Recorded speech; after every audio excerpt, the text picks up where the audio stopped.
Hey you, yeah you. Are you new to government contracting and you've been pursuing service-based contracts via sam.gov, where you put in countless hours of assembling your team, putting together your responses to those RFPs, only to find out you didn't win, and you're feeling that the system may be slightly rigged against you, and you're just chasing your tail? Well, hey, don't give up. There is a better option, and it's called selling products to the Defense Logistics Agency, better known as the DLA. Hey, I'm the DLA guru, and I've been in this space for the past 20 years, and I put together a fantastic YouTube channel that's packed with information and hacks to give you some insight on how to position yourself to sell to the DLA. Take a look at my channel and subscribe today. Grand Rising, Grand Rising, Grand Rising. Yes, yes. The DLA guru is back in the building, Yes, indeed. Yes, indeed. On this stormy Saturday morning here, hailing from St. Louis, Missouri. Yeah, I'm hoping that this thunderstorm that we have here doesn't take the power out. So let's just pray that we don't lose power and lose the live stream today. But hey, the DLA guru is in the building, rain, sleet, or snow. I am always going to show up to provide you guys with tremendous value. So I wanted to just thank you for joining me today. It looks like we got 2 concurrent viewers in the building. Fantastic.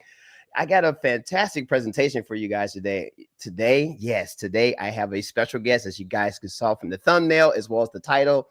We're going to be diving into figuring out how we can make a little money with artwork. But before we get into all that, today, yes, is my bi-monthly scheduled live stream that's strictly for my brigadier generals and my Patreon member community. Yes, today is your day.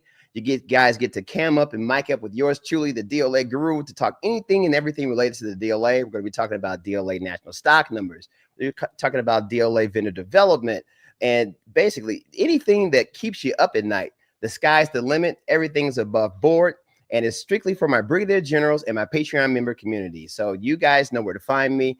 If you're over here in YouTube, you want to go to your member forum tab.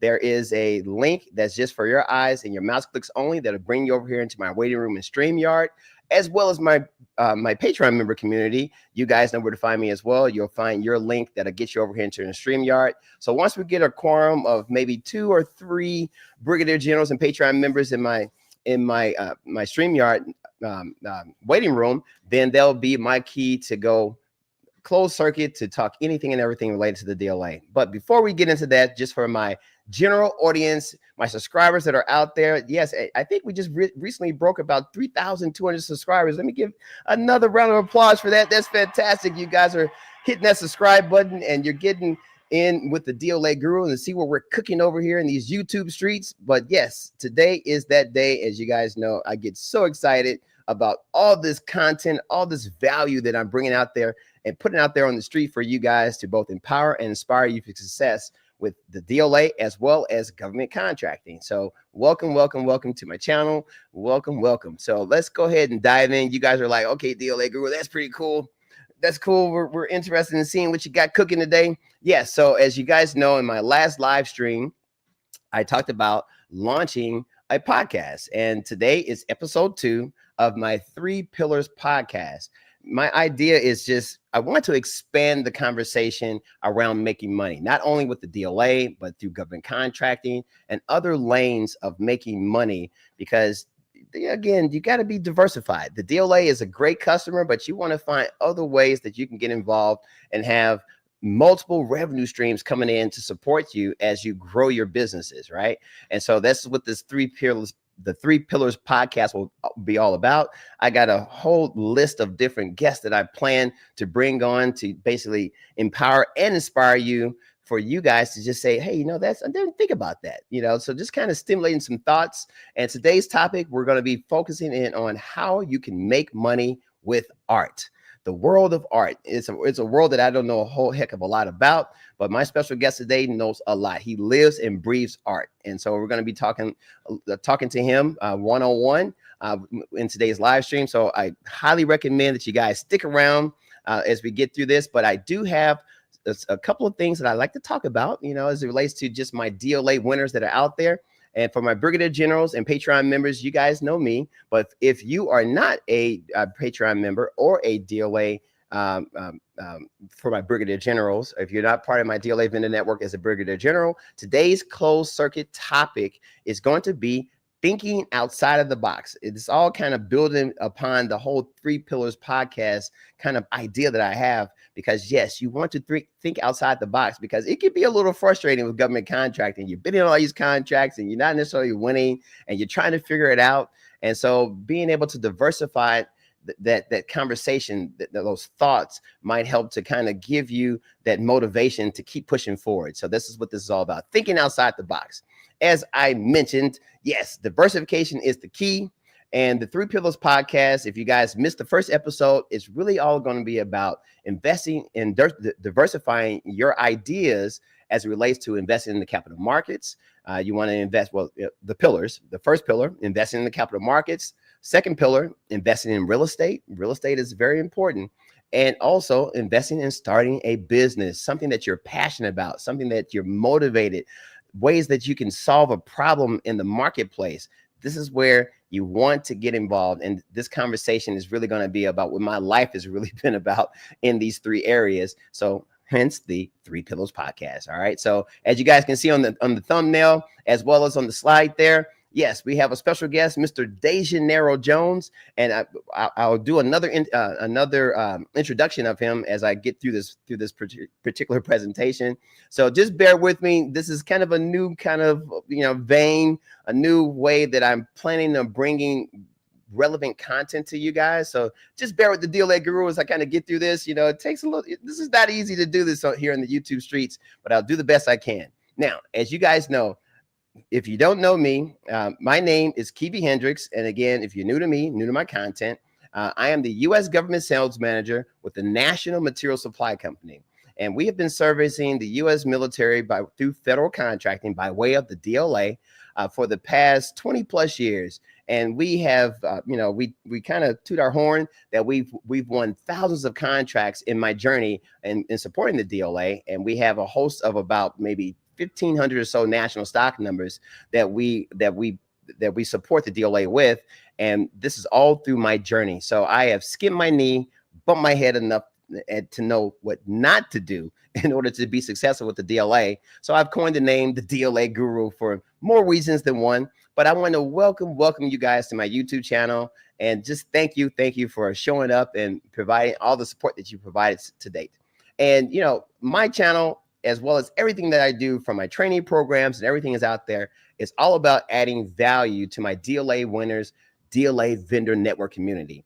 And something that I don't talk a lot about, but I figured, hey, you may be a good idea to talk about it today, but I offer some DLA vendor templates. These are proven templates that will provide you with success in landing those DLA contracts. So for those of you who are bidding on contracts and you're getting the traceability requests coming at you, and that's a fantastic thing. If you ever bid on a DLA solicitation and you get a traceability request from a contracting officer, that means there are 3 other companies that you're competing with. So you're in the running for winning that award. But sometimes if the price doesn't meet the DLA's what they call it marketability pricing, they may ask for an informal cost breakdown. So this is a template that we created in-house, and we offer it for you guys to purchase and to download that will support your DLA journey. It's a fantastic tool because the DLA, when they reach out to you and ask for informal cost breakdown, they don't tell you exactly what they're looking for. So you got to know what boxes to check, what to talk about. When you're talking about SG&A, you're talking about your wholesale pricing,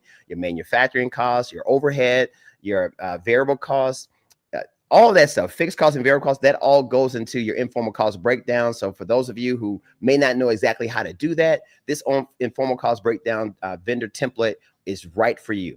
We also offer, so there are 3 templates. There's the second template that I offer is the unverified vendor questionnaire. So a lot of times when you're in the running for a DLA award, you may get an unverified vendor questionnaire request from a contracting officer. And what that typically means is it's a new procurement. You don't have any past performance history for that national stock number. So the DLA just kind of wants to know if you're really serious and who you are. And so it's a whole host of questions that they ask, and you have to know how to answer those questions in order to even have an opportunity to win that contract. So I offer the DLA vendor template for you in support of that, as well as our vendor banking and credit references template. So as you're looking to build your vendor base, because you got to have vendors in order to support the DLA. And so when you're looking to go after larger contracts, you're going to want to negotiate credit terms with those vendors. And a lot of those vendors and manufacturers will request a banking and credit reference from you. So it's a fantastic template that I think it will definitely give you that professional touch as you're responding to your vendor base in order to let them know that you're really, you know what you're doing. You got the right stuff. And so these 3 templates are fantastic. And you can find them with over our friends. They're fully downloadable for you to procure, for you to purchase and download, and you will own these with our friends over at hecdistribution.com. And let me go ahead and just switch the screen so you can kind of take a look at the site. So once you log on to hecdistribution.com and pin to the description, in the description of this video, you'll see a link that you can click and bookmark for whenever you may need access to these tools. But literally, you log on onto the HEC distribution site, you click on the informal cost breakdown tool. For example, I'll just give you an example of what that looks like. So yeah, it's on sale right now, so it's half price. And so this tool is a fantastic, is actually an Excel spreadsheet that does all, you basically plug and chug, you plug in all your information, and it presents you with a nice formatted document that you can then send over to the DLA in order to check that box as it relates to the DLA's request. And so fantastic tool. We're getting a lot of folks that reach out to me and they say, hey, I got this informal cost breakdown and I don't know what to do. Hey, no problem. Hey, just go over to hecdistribution.com. You can download the tool and you're off to the races, and you own a copy of this tool into perpetuity. All right. So it's something that you own and you can put into your library for your success. And again, DLA Guru, I'm all about adding value. So I'm really excited about showcasing our DLA vendor templates to you guys. I'll put this in the description, actually in the chat. And see, there's a link that I'll just throw in the chat there. So feel free, if you're watching this on the replay, to click the link, bookmark it. You can always come back and grab a copy of these templates. Again, presented by our friends over at hecdistribution.com. Right products, great price, goals met. Okay, cool. So just a little bit of value before we get into today's real topic. You know, I'm really excited. Can't wait to get Mr. Jones onto the live stream today. Looks like we got 4 concurrent viewers and 2 likes. Hey, get those likes up, you know, get the algorithm cooking.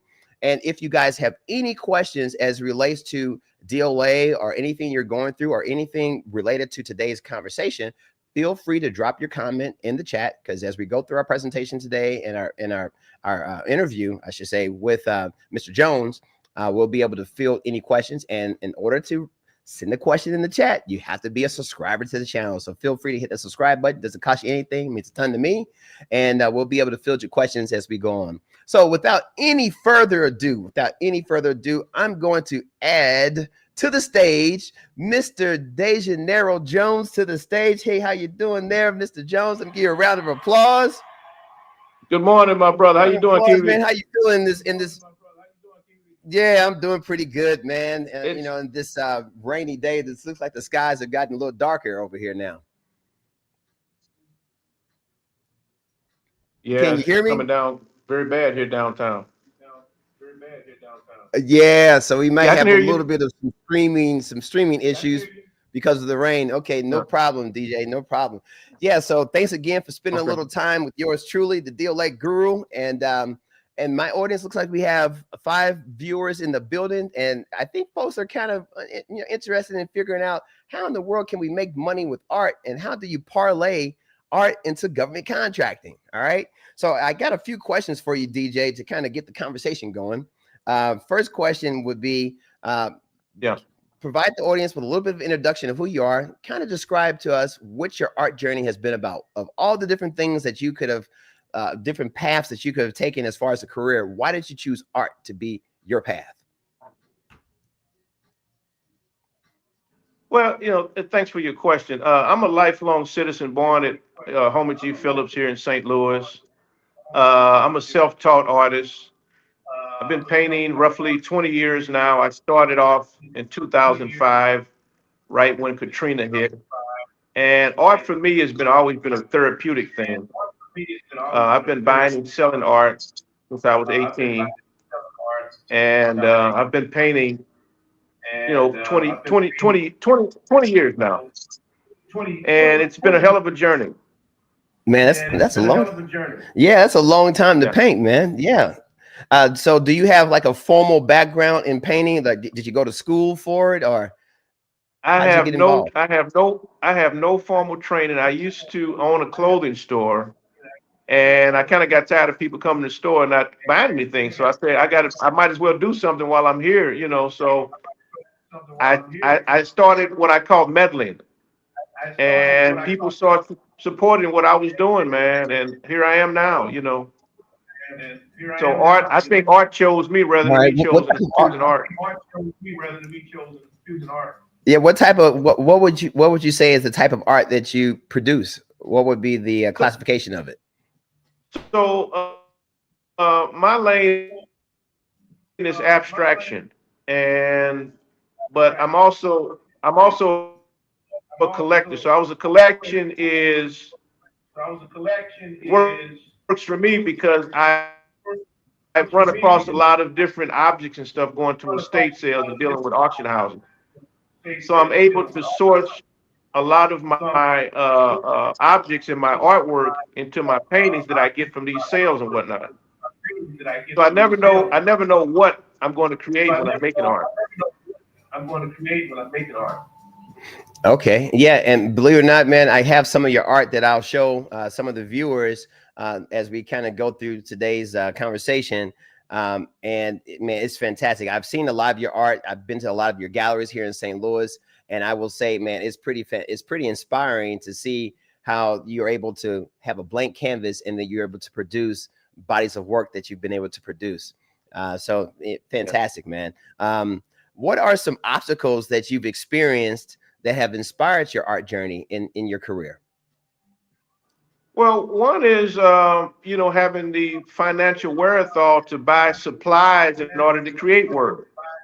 And I've been very fortunate that I've been able to get supplies at a, very minimal cost because they come from estate sales and people that I know that run auction houses and whatnot.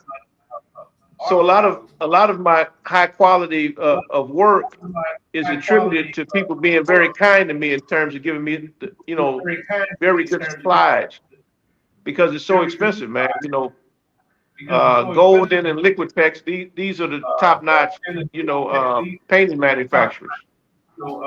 And whereas with art, nobody has to have a painting, but you need to go to grocery store. So, buying art is a luxury, and it's not for everybody. Yeah, yeah, and so you've been in this industry for over 20 years, and so you found a way to make a living in your creations. Has Yeah. it been a rocket ship, like going straight to the moon, or you know, like can you I describe a guess, little bit about the art world and why it's so it can be a lucrative vein? I guess I can say that, um, still working on trying to put together a shuttle to go to the moon. Uh, the art is so, it's so vast and it's so much money to be made in, and it's enough money for everybody. That's the beauty about art. Um, and the therapy that you get with creating it and also, selling art, because art becomes like children's feet. You're curious as to where the art's going to land and, who's going to be the, conservator of it. And, a lot of things happen when you learn about the business side of, art. Um, Yes. yeah. All right, that's cool. And speaking of the business side, because a lot of my viewers were all interested in making money, like as with the title of today's live stream, making money with art. Being that you are a local artist here in St. Louis, and what would you say that St. Louis being your hub has helped or hindered you in any way as relates to getting the word out about who you are and getting your works in front of a larger audience of folks?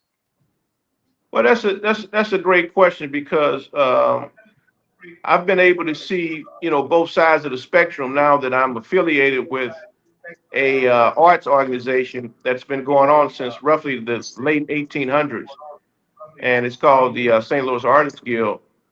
And what they do is foster and help, bridge communities together from, all over, really pretty much all over this region, and provide a platform, for artists to get their work out there. But what has happened is that by St. Louis being so racially divided, it's hard to get the services that's needed to artists because they can't get the information to them.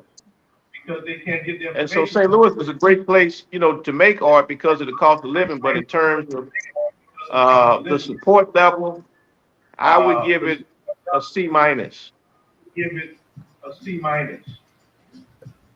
Yeah. So what do you think are some things that could be done differently in St. Louis in order to get that grade higher? I think St. Louis definitely needs to have an art fair. And I think it needs to be,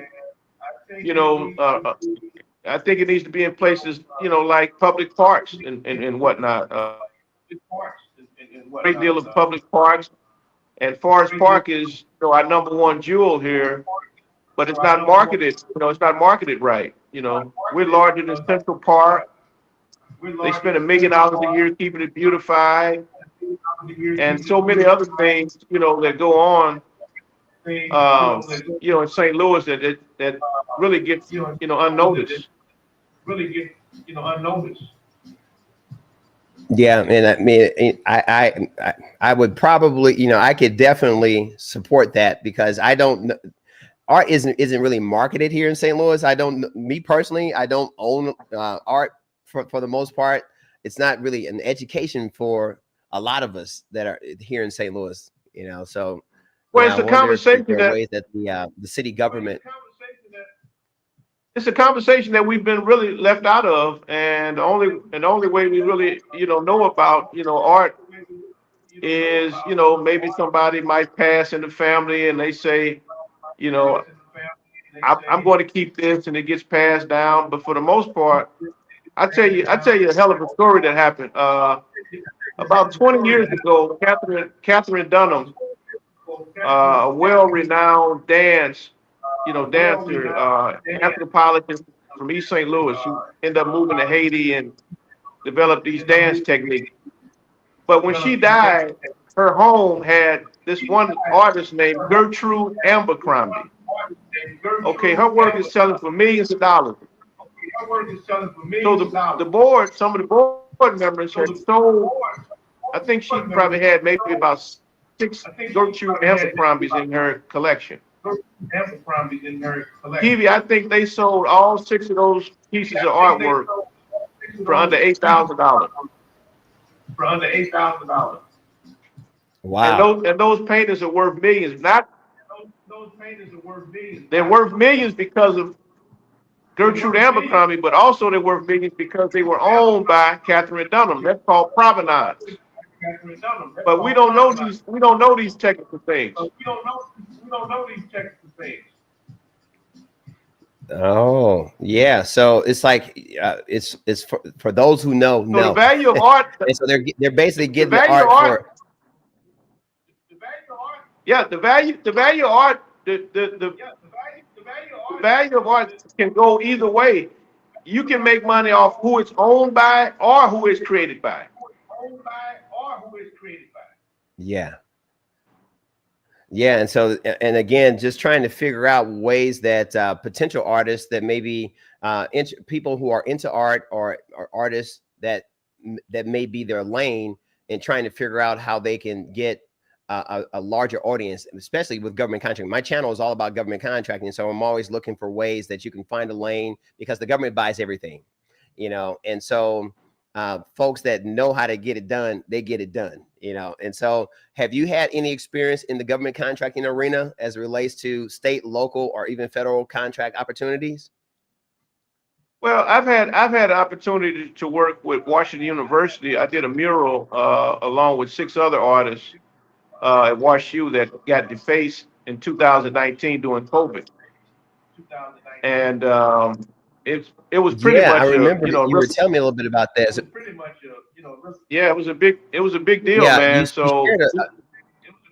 man. So yeah, we did this mural in 8 days. As it relates. relates to that.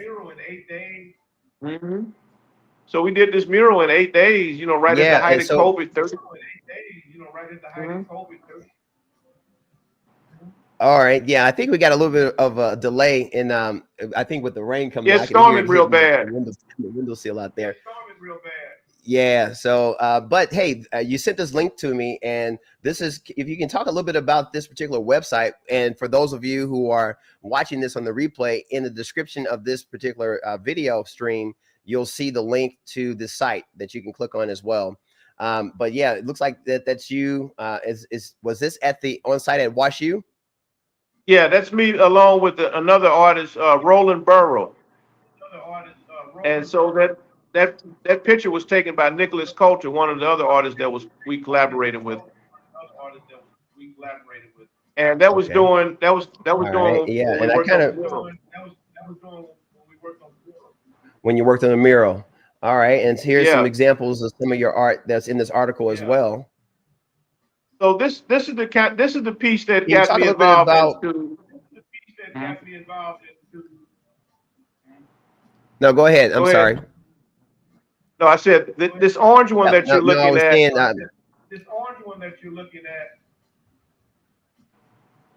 Is a piece that St. Louis University wanted me to donate.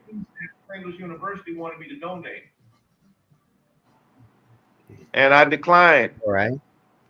I said, why should I, the starving artist, come bearing gifts when you all have an illustrious,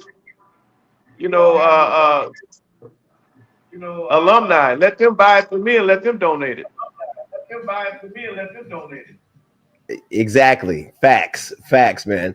Yeah. Hey, speaking of, because this article talks a lot about what went down with Black Lives Matter and the mural. So I guess this is a picture of the finished mural. You talked about it being defaced. Can you talk a bit about that experience and how long did this project last and things? Well, we did the mural in 8 days, right at the height of COVID. We were kind of like the sacrificial lamb going in because nobody knew what COVID was about or anything. So we did that mural in 8 days. We had a $6,500 budget, and it was split up among 6 people. The paint by itself was $3 grand, and the mural only lasted maybe a week or so before it was defaced. A white supremacy group called Patriotic Front. And so last November, the young man,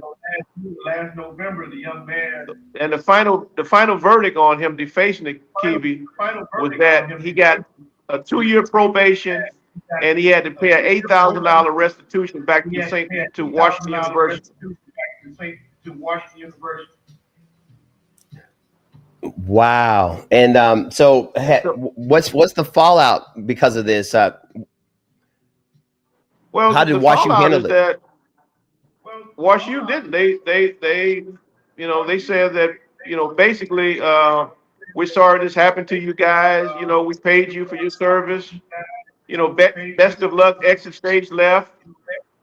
We haven't been able to have another project up there since then. But the beautiful thing about it is that I was able to, publish a book about it. And I was working on the book before the defacement happened. Because this was the first time they had any black artists to come on the campus and do anything. So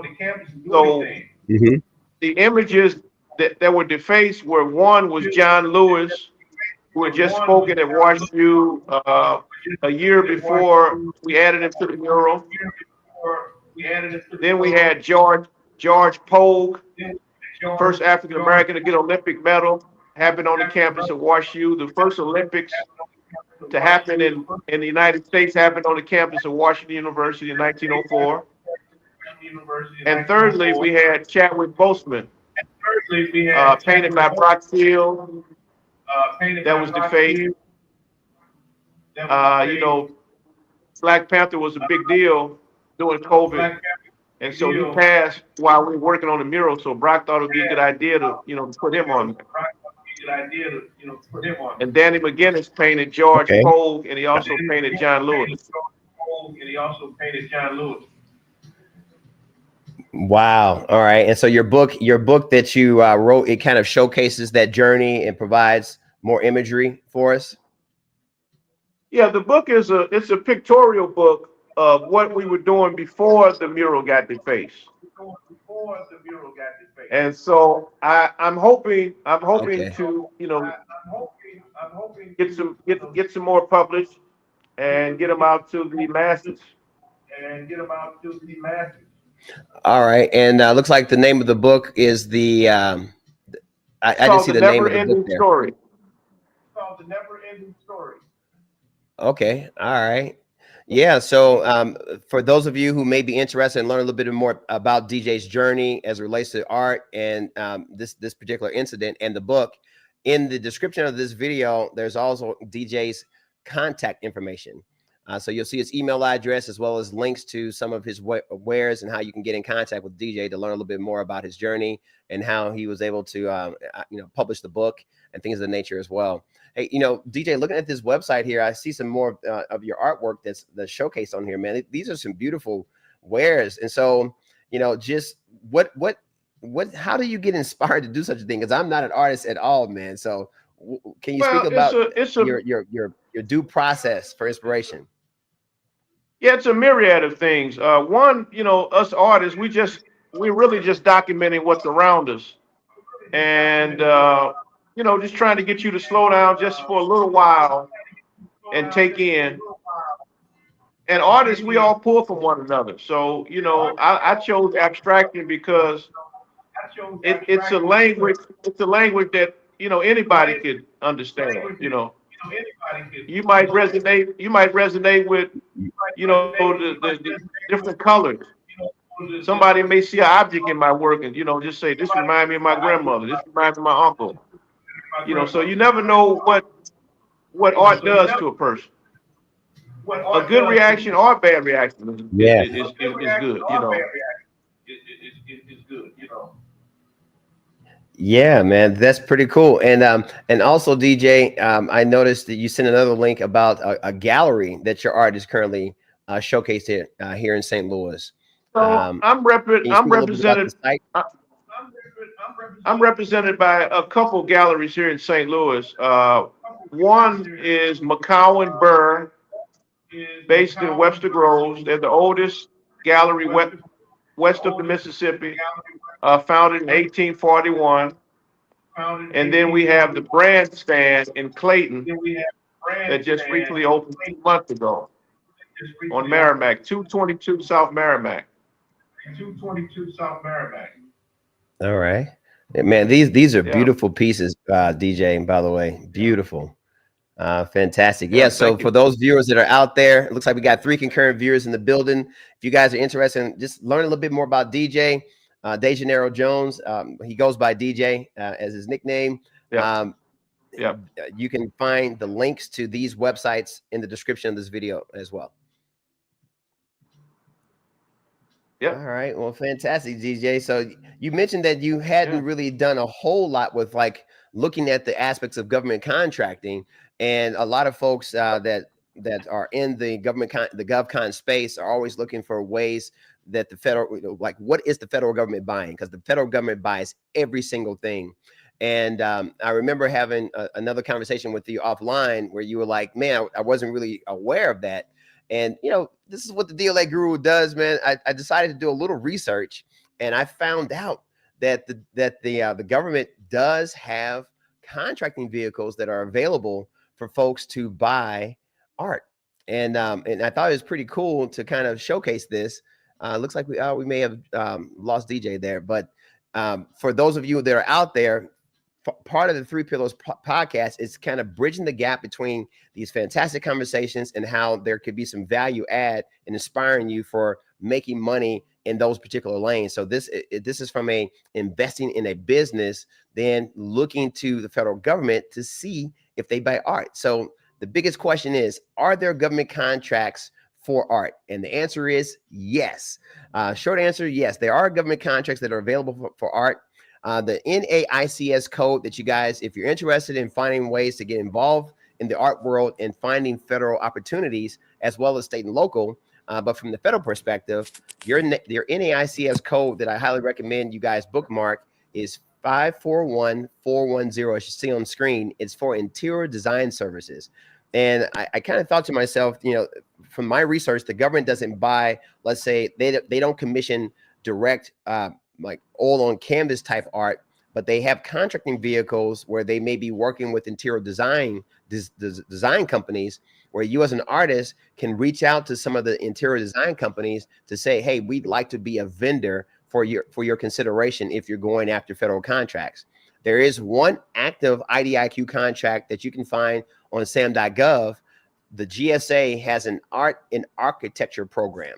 So again, go on sam.gov, put in code 541410, and you'll probably see a myriad of interior design services opportunities that are out there. And of course, you got to do a little research and kind of find companies that may be in your backyard, or national interior design services companies that are out there.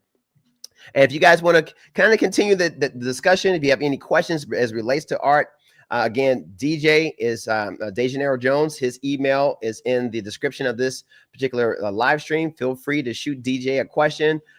He's local here in St. Louis, but art is a global thing. And sometimes it's just knowing who you can kind of talk to get the conversation started, and as well as looking at sam.gov. I'm not really familiar. I'm almost willing to bet there are no opportunities with the DLA. But again, we're talking just government contracting in general as it relates to empowering and inspiring you for some different conversations as it relates to that. All right. So it looks like we don't have any comments in the chat today. No comments in the chat. I can't believe we don't have any comments, but hopefully you guys enjoyed the conversation with Mr. Jones. It looks like he dropped off. I think the storm kind of knocked him off there. But I do have a couple of more slides that I want to share with you as it relates to, and kind of, how you guys can get more involved in government contracting, being empowered and inspired for success with joining the DLA vendor network that we've created here. A lot of folks reach out to me and they say, hey, Kiwi, I see some of your web links and all this good stuff, but hey, I'm interested in speaking directly with you. I do offer a 15-minute pre-screening phone call where you can literally connect your schedule with mine, and we can get on the phone. I can learn a little bit about you, learn about your journey, why you're considering government contracting, why you're looking at the Defense Logistics Agency. I can let you know of some of my programs I think may benefit you on your journey. And I'm very candid. I'm very direct, and I'll let you know, hey, I don't think the DLA may be a great customer for you. So if you're interested in connecting with me, I do have a link that I'll drop in the chat now. I should have had that link for you. This link will get you scheduling your 15-minute pre-screening with me. A lot of folks are taking advantage of reaching out to me. See, I talk to people every single week. It's pretty cool for you to reach out, and they can learn a little bit more about the DLA, and if it can assist you. That link is now in the chat of this particular live stream there. And I highly recommend that you consider joining our members only channel. Again, you can upgrade your subscription to the illustrious Brigadier General level in order to meet us over here. Right now, I think we have about 35 or so, approximately an hour and a half long videos that are just action-packed, where we're talking directly to viable DLA vendors. We're asking real life questions, getting real life answers, and you'll find a lot of folks that are just getting a lot of value out of that content and helping them with their DLA journey and winning DLA contracts. Keep in mind, the DLA spends over $50 billion a year. That's billion with a B, and 80% of those contracts are awarded to, namely, small businesses. So this is a fantastic customer for you guys to get involved with. And a lot of times you don't want to skin your knee and bump your head and make mistakes and find yourself in storage room B. So joining a network, a community that we're growing, the DLA Vendor Network, we're here to assist you with your DLA journey so that you will just have a rocket ship to the moon as it relates to positioning your company and finding your lane and how you can support the warfighter. All right. And I don't talk a lot about it, but I'm going to end today's live stream with, of course, Warfighter always. That is the thought process that you got to have. I always say, don't think what the DLA can do for you. Think what you can do for the DLA in supporting the warfighter. So Warfighter always. But again, thanks again for joining me. Looks like we have 4 concurrent viewers, 4 likes. Not a lot of folks that are interested in the 3 Pillars podcast, but trust me, this is my 2nd episode. It's going to get better. We're going to have fantastic guests that are going to come in and talk about different lanes as it relates to investing in the capital markets, investing in real estate, just ways that you can just diversify your revenue streams.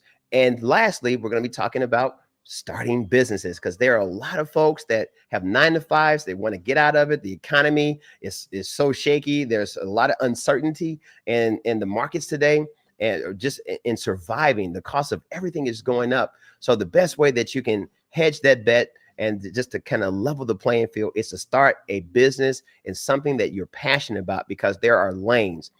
Anytime you add a product to the marketplace that answers that solves a problem or answers is a solution to a question, that's where you guys can find success in the financial realm of business. All right. So again, until we meet again, I just want to just thank you guys for joining me, and I'll see you at the top.